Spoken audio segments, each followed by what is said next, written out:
Hello everyone, welcome to Headliners. In just a moment, I will introduce you to our guests. But first, let's take a look at Monday's front pages. These will be Tuesday's front pages, I believe.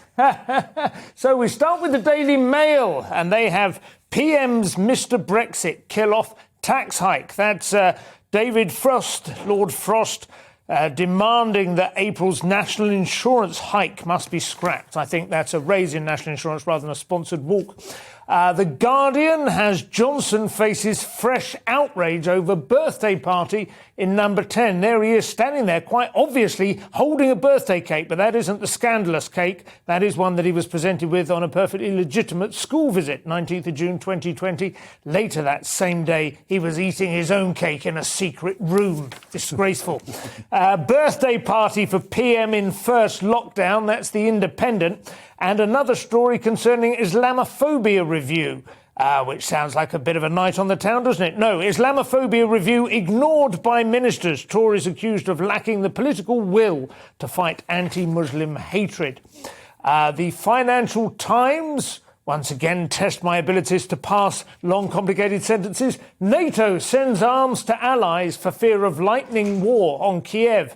Lightning war, previously known as the Blitzkrieg, of course, to which the Russians themselves were subject. So perhaps it's only fair they have a crack at it. Fresh losses batter NASDAQ is another headline there. The technology stock market in America taking a dive, entering a bear market, possibly. The Daily Telegraph have Biden prepares troops to face Putin threat. We'll be covering that shortly.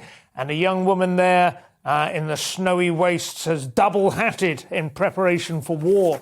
Metro, we have NATO jets ready to scramble, and how Boris had his cake and ate it. Two stories we're familiar with by now. The Daily Express has gone with Boris warns Putin of painful and bloody invasion.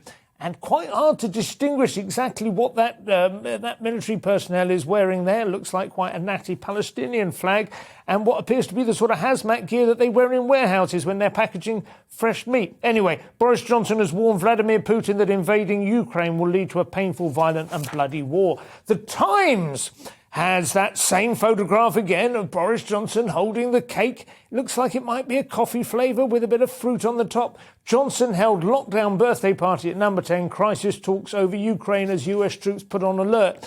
Very much a normative consensus sort of front page there from the Times. The Eye, Johnson's problems grow.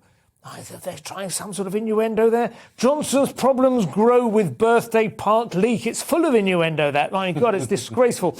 And Tucko the Pitbull wins legal battle. I expect it's probably his owner, in fact, who's been represented in court. Daily Star, as always, rescues us from the humdrum. Bozo had big birthday bash with 30 chums while the rest of us were all in lockdown.